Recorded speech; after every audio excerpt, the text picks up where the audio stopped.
Hi friends, இன்றைக்கி பார்த்தீங்கன்னா நான் வந்து மொறுமொறுப்பான தோசை எப்படி சுடலாங்கிறத பற்றி இன்றைக்கி பார்க்கலாம். ஒரு கப் கடலை மாவு எடுத்துருக்கிறேன்.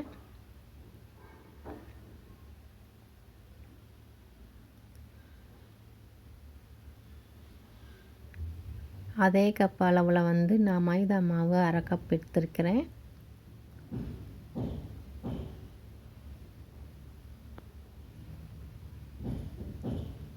அரை கப் தயிர் எடுத்துருக்கிறேன்.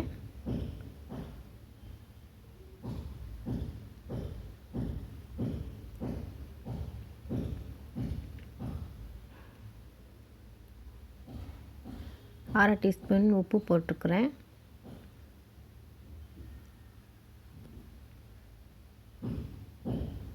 இப்போ எல்லாத்தையும் ஒரு தடவை நம்ம மிக்ஸ் பண்ணி வச்சுக்கலாம்.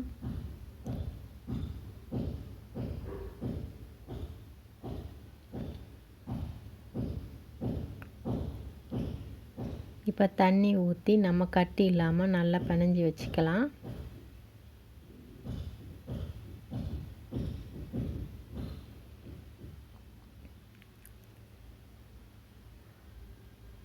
கட்டி இல்லாமல் நம்ம கரைச்சி வச்சாச்சு ஃப்ரெண்ட்ஸ். இப்போ வந்து பேன் வச்சுக்கலாம். இந்த பேனில் வந்து மாவு ஊற்றி நல்லா நைஸாக ஊற்றிக்கலாம்.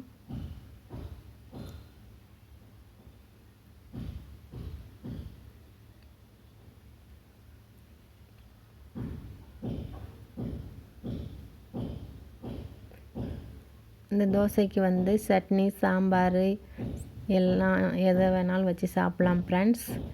நல்லா டேஸ்ட்டாக இருக்கும். நாங்கள் அடிக்கடி செய்வோம்.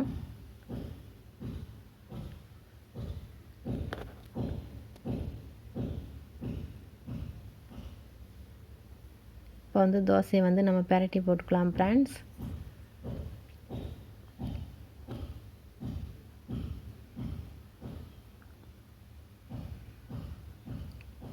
அவ்வளோதான் ஃப்ரெண்ட்ஸ். இது மாதிரி நீங்கள் வீட்டில் செஞ்சு பாருங்கள். பிடிச்சிருந்தா லைக் பண்ணுங்கள், சப்ஸ்கிரைப் பண்ணுங்கள். பாய்.